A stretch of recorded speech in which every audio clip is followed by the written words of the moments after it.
శ్రీ హరివాయుగురుభ్యో నమః.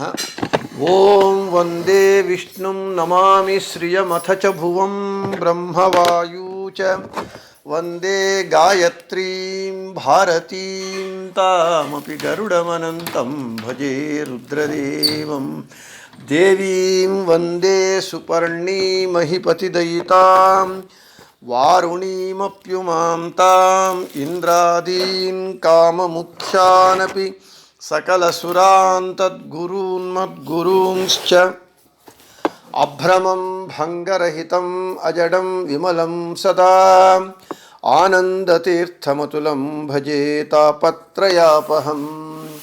పూజ్యాయ రాఘవేంద్రాయ సత్యధర్మరతాయ చ భజతాం కల్పవృక్షాయ నమతాం కామధేనవే.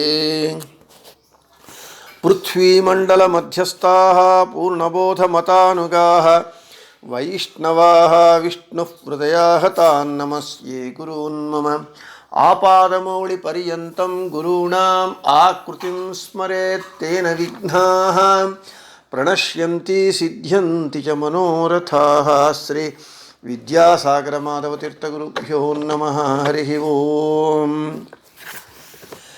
లౌకిక వైదిక భేద భిన్న వర్ణాత్మక ధ్వన్యాత్మక అశేష శబ్దార్థ ఋగాది సర్వవేదార్థ విష్ణుమంత్రార్థ పురుష సూక్తార్థ గాయత్ర్యర్థ వాసుదేవ ద్వాదశాక్షర మంత్రాంతర్గత ఆద్య అష్టాక్షరార్థ శ్రీమన్నారాయణ అష్టాక్షర మంత్రార్థ వాసుదేవ ద్వాదశాక్షర మంత్రాంతర్గత అంత్య చతురక్షరార్థ వ్యాహృత్యర్థ మాతృకామంత్రార్థ ప్రణవోపాసకానాం. నిన్నటి పాఠంలో మనము పురుష సూక్తార్థాన్ని తెలుసుకొని ఉపాసన చేసేటటువంటి ఉపాసకులయందు సర్వ వేదార్థములను సర్వ వేదోక్త భగవద్గుణములను ధ్యానించేటటువంటి ఉపాసన చేసేటటువంటి వారిలో వాయుదేవుల వారు అంటే జీవోత్తములైనటువంటి వాయుదేవుల వారు శ్రేష్టమైనటువంటి అధికారులు అని మనం చెప్పుకున్నాం. ఈరోజు ఇంకా ఓంకారము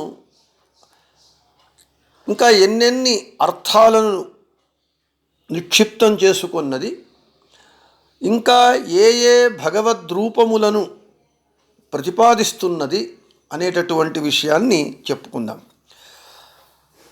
ఓంకారము 8 అక్షరములతో కూడుకొన్నది. అకార ఉకార మకార నాద బిందు ఘోష శాంత అతిశాంత అనేటటువంటి 8 అక్షరములను కలిగి ఉన్నది ఓంకారము. ఈ 8 అక్షరాలు క్రమంగా భగవంతుని 8 రూపాలను ప్రతిపాదిస్తూ ఉన్నాయి.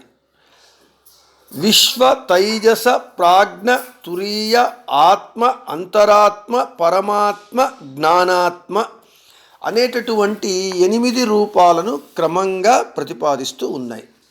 ఇంకా వివరంగా చెప్పాలి అని అంటే ఓంకారమునందున్నటువంటి అకార ఉకార మకార నాద బిందు ఘోష శాంత అతిశాంత అనేటటువంటి 8 అక్షరాలు క్రమంగా అకారము విశ్వ భగవద్రూపాన్ని, ఉకారము తైజస భగవద్రూపాన్ని, మకారము ప్రాజ్ఞరూపి భగవంతుణ్ణి, నాద అనేటటువంటి అక్షరము తురీయ భగవద్రూపాన్ని, బిందు ఆత్మ భగవద్రూపాన్ని, ఘోష అంతరాత్మ భగవద్రూపాన్ని, శాంత పరమాత్మ భగవద్రూపాన్ని, అతిశాంత జ్ఞానాత్మ భగవద్రూపాన్ని ప్రతిపాదిస్తూ ఉన్నాయి.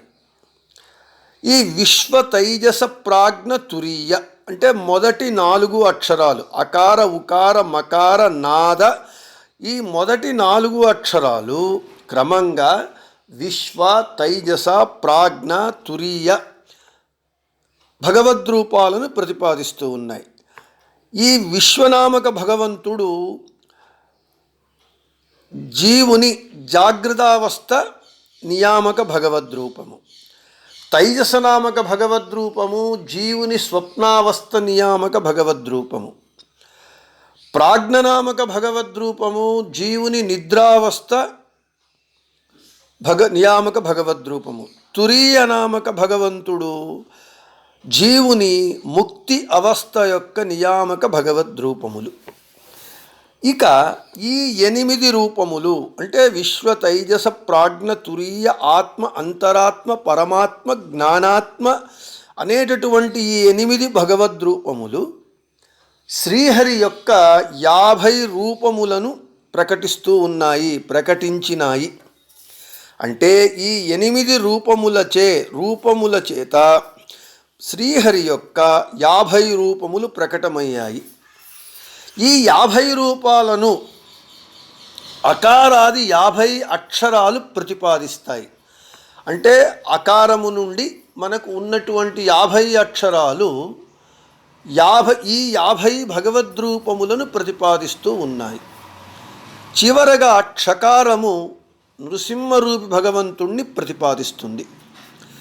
ఇక ఓంకారములో ఉన్నటువంటి 8 అక్షరముల చేత ప్రకటమైనటువంటి 50 భగవద్రూపములు ఏవి అని అంటే, ఆ ఓంకారములో ఉన్నటువంటి ఒక్కొక్క అక్షరము ఈ 50 రూపాలలో కొన్ని రూపాలను అవి ప్రతిపాదిస్తూ ఉన్నాయి. అకారము, మొదటి అక్షరమైనటువంటి అకారము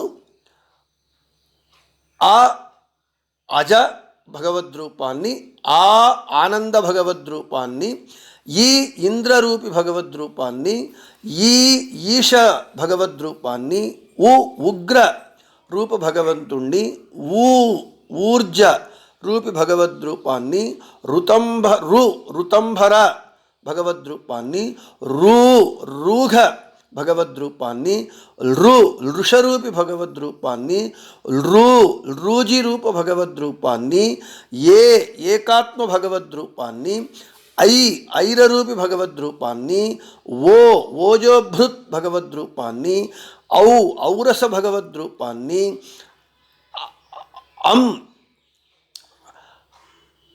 అర్ధగర్భ భగవద్రూపాన్ని ప్రతిపాదిస్తూ ఉన్నాయి. అంటే ఓంకారములో ఉన్నటువంటి అకారము ఇన్ని భగవద్రూపాలను ప్రతిపాదిస్తూ ఉన్నాయి.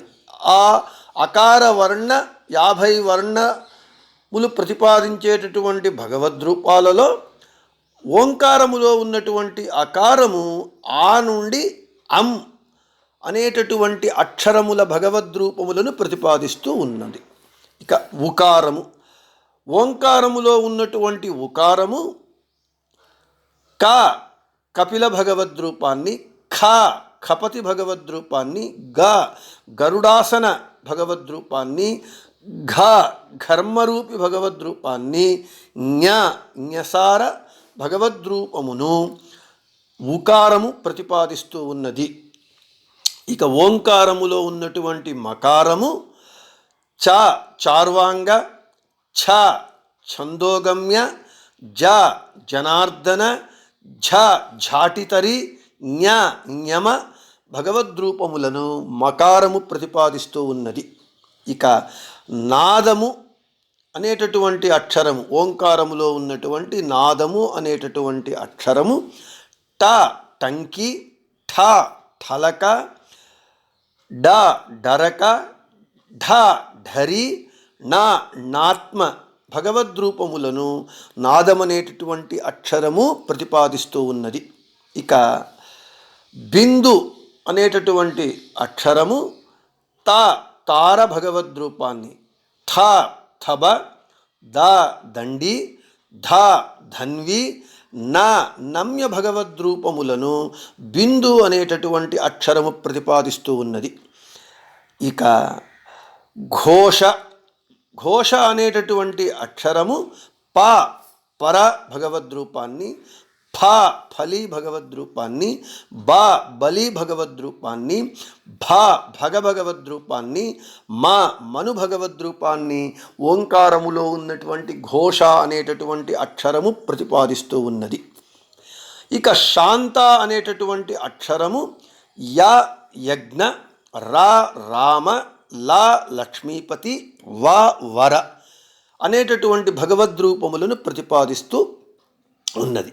ఇక అతిశాంత ఓంకారములో ఉన్నటువంటి చివరి అక్షరమైనటువంటి 8వ అక్షరమైనటువంటి అతిశాంత అనేటటువంటి అక్షరము ష శాంత సంవితు, ష షడ్గుణ, సా సారాత్మ, హ హంస, లా లాళుక అనేటటువంటి భగవద్రూపములను అతిశాంత అనేటటువంటి అక్షరము ప్రతిపాదిస్తూ ఉన్నది.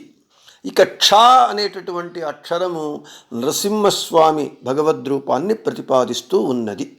ఈ విధంగా ఓంకారములో ఉన్నటువంటి 8 అక్షరములు ఒక్కొక్క అక్షరము కొన్ని భగవద్రూపాలను ప్రతిపాదిస్తూ మొత్తానికి 8 అక్షరములు 50 వర్ణముల అక్షర వర్ణ ప్రతిపాద్య భగవద్రూపములను ప్రతిపాదిస్తూ ఉన్నాయి. ఇక ప్రణవ మంత్రము అంటే ఓంకారం 8 అక్షరములతో కూడుకొన్నది. అంటే ఇప్పుడు చెప్పుకున్నట్లుగా అకార ఉకార మకార నాద బిందు ఘోష శాంత అతిశాంత. నేనెందుకు పదే దాన్ని చెబుతున్నాను అంటే మీకు ఆ విషయం బాగా మనస్సులో నాటుకోవాలి కాబట్టి, ఇది గహనమైనటువంటి విషయం కాబట్టి మళ్ళీ పునః చెబుతూ ఉన్నాను. ఓంకారములో ఉన్నటువంటి 8 అక్షరముల చేత అక్షరములు ఓం నమో నారాయణాయ అనేటటువంటి అష్టాక్షర మంత్రమునందున్నటువంటి 8 అక్షరములు అభివ్యక్తమైనాయి. అంటే ఓంకారములో ఉన్నటువంటి 8 అక్షరముల అర్థాన్ని నారాయణ మంత్రములో ఉన్నటువంటి 8 అక్షరములను క్రమంగా చెబుతూ ఉన్నాయి. అంటే ఓంకారమునందున్నటువంటి 8 అక్షరములు క్రమంగా ఓం నమో నారాయణాయ అనేటటువంటి అష్టాక్షర మంత్రములో ఉన్నటువంటి 8 అక్షరముల అర్థములను క్రమంగా తెలియజేస్తూ ఉన్నాయి అని చెబుతూ ఉన్నారు. ఇక ఓంకారములో ఉన్నటువంటి మొదటి 4 అక్షరములు అంటే అకార ఉకార మకార నాద, ఈ 4 అక్షరముల వలన 4 వ్యాహృతులు అభివ్యక్తమయ్యాయి. అంటే ఆ అర్థములను వ్యాహృతులు చెబుతూ ఉన్నాయి.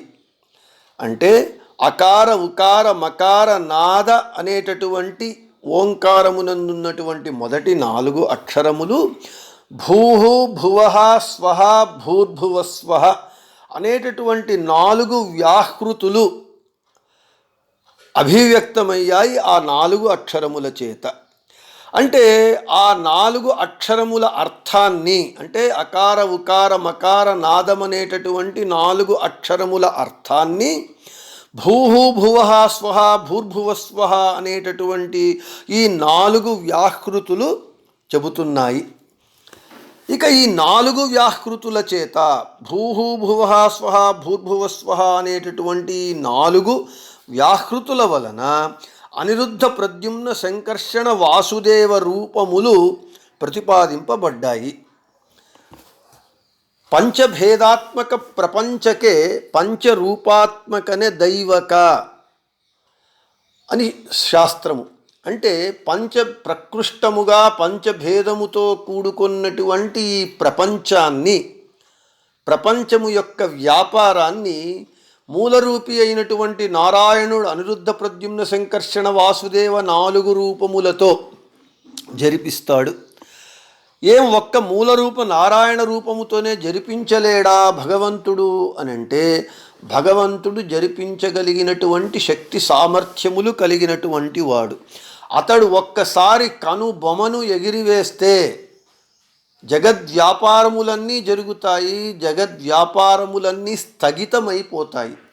అయినా భగవంతుడు తాను అనిరుద్ధ ప్రద్యుమ్న సంకర్షణ వాసుదేవ 4 రూపములను ధరించి ఈ ప్రపంచ వ్యాపారమును జరిపిస్తున్నాడు అనంటే అది వాని యొక్క లీల, వాని యొక్క క్రీడ. కాబట్టి ఇక్కడ ఈ 4 వ్యాహృతుల చేత అనిరుద్ధ ప్రద్యుమ్న సంకర్షణ వాసుదేవ 4 భగవద్రూపములు ప్రతిపాదింపబడ్డాయి.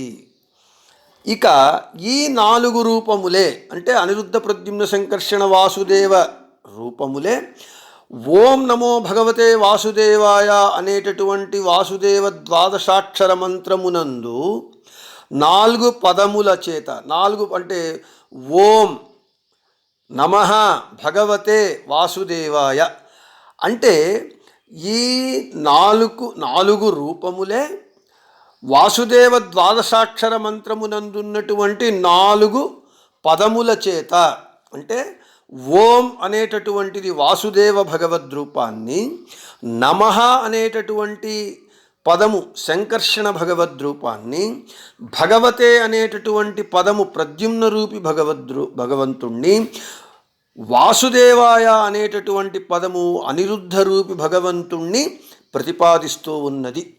మనము ఓం నమో భగవతే వాసుదేవాయ ద్వాదశాక్షర మంత్రాంతర్గత అక్షరముల చేత మొదటి 8 అక్షరములు చివరి 4 అక్షరముల చేత ఓంకార అర్థము నిక్షిప్తమై ఉన్నది అని చెప్పుకున్నాం కదా, దాని వివరణగా ఇక్కడ చెప్పబడుతూ ఉన్నది.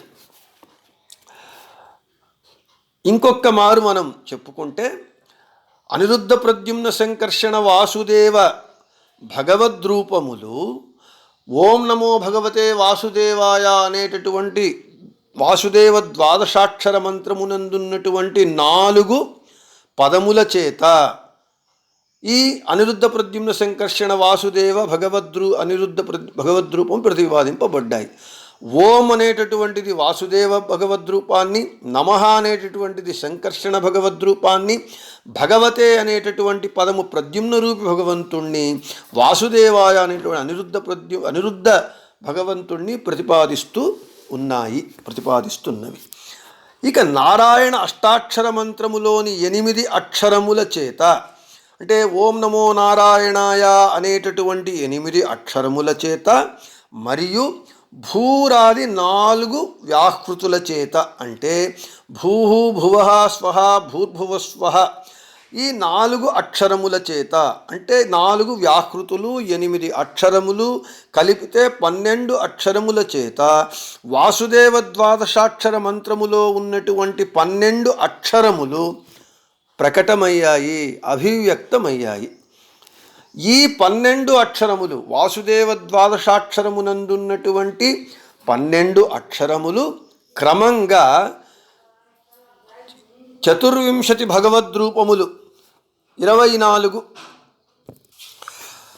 ఆ 24 24 కేశవాది భగవద్రూపములలో ఈ వాసుదేవ ద్వాదశాక్షరములో ఉన్నటువంటి 12 అక్షరములు క్రమంగా 12 భగవద్రూపములను ప్రతిపాదిస్తూ ఉన్నాయి. అంటే ఓం నమో భగవతే వాసుదేవాయ అనేటటువంటి 12 అక్షరములు కేశవ నారాయణ మాధవ గోవింద విష్ణు మధుసూదన త్రివిక్రమ వామన శ్రీధర ఋషికేశ పద్మనాభ దామోదర భగవద్రూపములను ఈ 12 అక్షరములు ప్రతిపాదిస్తూ ఉన్నాయి క్రమంగా. ఇక నారాయణ అష్టాక్షర మంత్రములో ఉన్నటువంటి 8 అక్షరములు మరియు వ్యాహృతులు 4 భూహు భువః స్వః భూర్భువస్వః అనేటటువంటి ఈ 4 వ్యాహృతులను 4 మార్లు ఉచ్చరిస్తే 16 అవుతాయి, 16 వ్యాహృతులు అవుతాయి.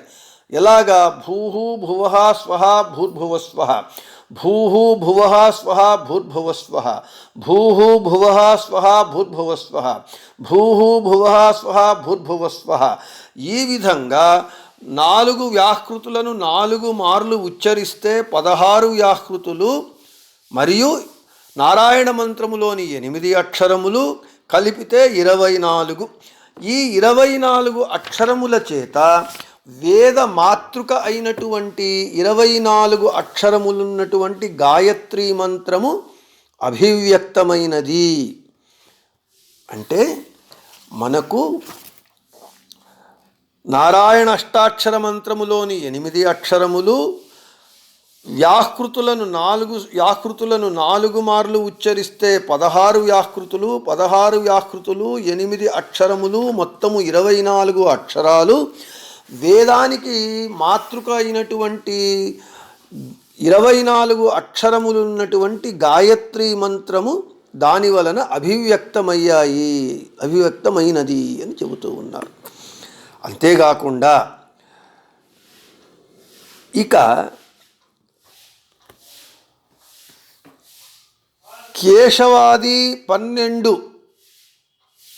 రూపములు, అంటే కేశవ మొదలుకొని దామోదర వరకు, సంకర్షణుడు మొదలుకొని కృష్ణ 24 భగవద్రూపములలో సంకర్షణ, వాసుదేవ, ప్రద్యుమ్న, అనిరుద్ధ, పురుషోత్తమ, అధోక్షజ, నారసింహ, అచ్యుత, జనార్దన, ఉపేంద్ర, హరి, కృష్ణ, మొత్తానికి ఈ 24 భగవద్రూపములు, కేశవాది 24 భగవద్రూపములు గాయత్రిలో ఉన్నటువంటి 24 అక్షరముల చేత ప్రతిపాదింపబడ్డాయి. ఇంకొక్క మారు 24 కేశవాది భగవద్రూపములు, 24 భగవద్రూపములు గాయత్రిలో ఉన్నటువంటి 24 అక్షరముల చేత ప్రతిపాదింపబడ్డాయి. ఇక పురుష సూక్తమునందున్నటువంటి 3 వర్గములు గాయత్రి అందున్నటువంటి 3 పాదముల అర్థములను ప్రతిపాదిస్తూ ఉన్నాయి. అంటే మనకు ఇప్పుడు చెప్పుకున్నాం, లౌకిక వైదిక భేద భిన్న వర్ణాత్మక ధ్వన్యాత్మక అశేష శబ్దార్థ ఋగాది సర్వవేదార్థ విష్ణు మంత్రార్థ పురుష సూక్తార్థ గాయత్ర్యర్థ వాసుదేవ ద్వాదశాక్షర మంత్రాంతర్గత ఆద్య అష్టాక్షరార్థ అంత్య చతురక్షరార్థ శ్రీమన్నారాయణ అష్టాక్షర మంత్రార్థ వ్యాహృత్యర్థ మాతృకా మంత్రార్థ, అంటే ఇన్ని అర్థములను ఓంకారం కలిగి ఉన్నది. దాని వివరణగా ఇక్కడ చెబుతూ ఉన్నారు. పురుష సూక్తంలో ఉన్నటువంటి 3 వర్గములు గాయత్రిలో ఉన్నటువంటి 3 పాదముల అర్థాలను ప్రతిపాదిస్తూ ఉన్నాయి. ఇక పురుష సూక్తము యొక్క వ్యాఖ్యానాలే సమస్త వేదాలు.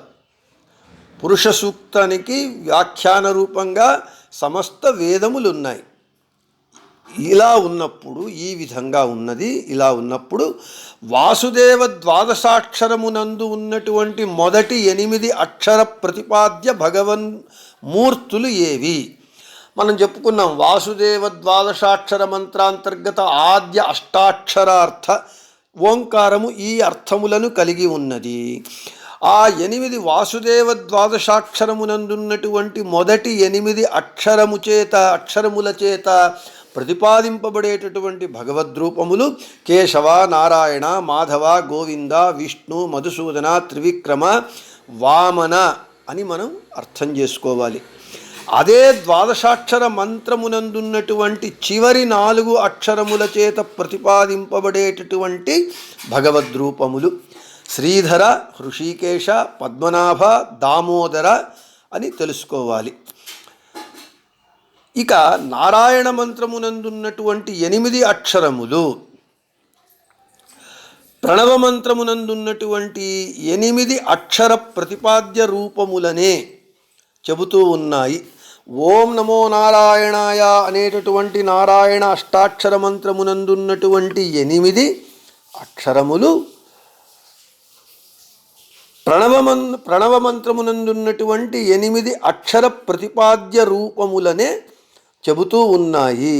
ఏవి? అకార, ఉకార, మకార, నాద, బిందు, ఘోష, శాంత, అతిశాంత 8 అక్షరములు.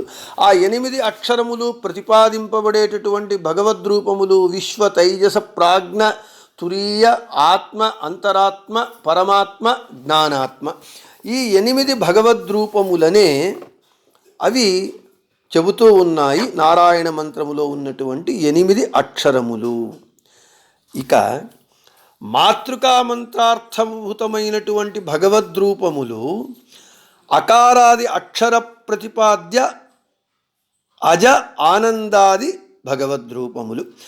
మాతృకా అంటే అకారము నుండి క్షకారము వరకు ఉన్నటువంటి వర్ణ ప్రతిపాద్య భగవద్రూపములు.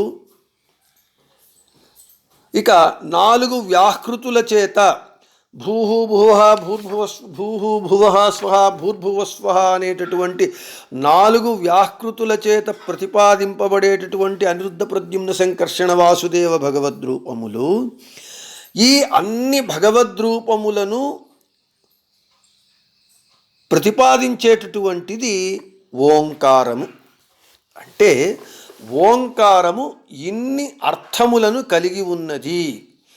ఓంకారం అంటే ఇంత. అందుకే మనకు రాఘవేంద్ర గురు సార్వభౌముల వారు ఓంకారము ఎన్ని అర్థములను కలిగి ఉన్నది అని మనకు చెబుతూ ఉన్నారు.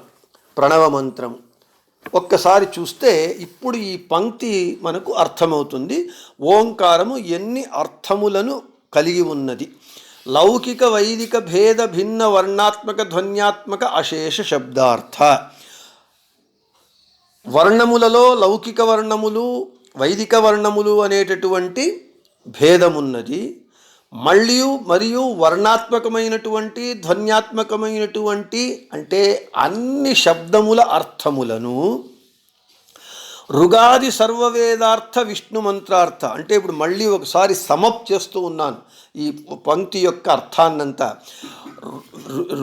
ఋగాది ఋగ్వేదము యజుర్వేదము సామవేదము అథర్వణ వేదము యొక్క అర్థభూతమైనటువంటి విష్ణు మంత్రార్థాన్ని, పురుష సూక్తార్థాన్ని, గాయత్రి అర్థాన్ని, వాసుదేవ ద్వాదశాక్షర మంత్రమునందున్నటువంటి మొదటి 8 అక్షరముల అర్థాన్ని, చివరి 4 అక్షరముల అర్థాన్ని, నారాయణ అష్టాక్షర మంత్రార్థాన్ని, వ్యాహృత్యర్థాన్ని, మాతృకా మంత్రార్థాన్ని, ఇన్ని అర్థములను కలిగి ఉన్నది ఓంకారము. అదే ప్రణవము. ఈ వివరాలను మనం మధ్వాచార్యులు రచించినటువంటి తంత్రసార సంగ్రహ గ్రంథము నుండి తెలుసుకోవచ్చు. అంటే ఓంకారము ఇన్ని అర్థాలను ఇన్ని భగవద్రూపాలను ప్రతిపాదిస్తూ ఉన్నాయి. ఈ అన్ని భగవద్రూపములను తెలుసుకొని ఆ భగవద్రూపములను సాక్షాత్కరించుకొని ఉపాసన చేసేటటువంటి శ్రేష్టమైనటువంటి అధికారులు ఎవరయ్యా అంటే జీవోత్తములైనటువంటి వాయుదేవుల వారు మాత్రమే. అంటే ప్రణవ మంత్రము అనంటే ఇంత మహిమాన్వితమైనటువంటిది, ఇంత అర్థగర్భితమైనటువంటిది. ఇటువంటి ఓంకారాన్ని ఎవరు పడితే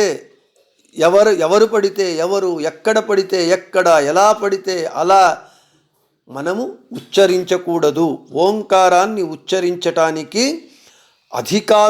అధికారం ఉండాలి, దానికి నియమనిష్టలుండాలి. అందుకే ఇంత మహిమాన్వితమైనటువంటి ఇంతటి ఈ ఓంకారాన్ని సన్యాసులు మాత్రమే జపించాలి. గృహస్థులు కేవలం రోజుకు 10 ప్రణవ మంత్రాన్ని మాత్రం జపించాలి.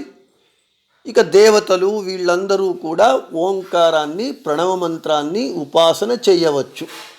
అయితే ఈ ఓంకారము ప్రతిపాదించేటటువంటి అన్ని భగవద్రూపములను అందరూ ఓంకారాన్ని జపించటానికి అధికారులైనటువంటి వారందరూ కూడా ఓంకారము ప్రతిపాదించేటటువంటి అన్ని భగవద్రూపములను సాక్షాత్కరించుకొని ఉపాసన చేసేటటువంటి శక్తి సామర్థ్యములు లేదు, అందరికీ లేదు.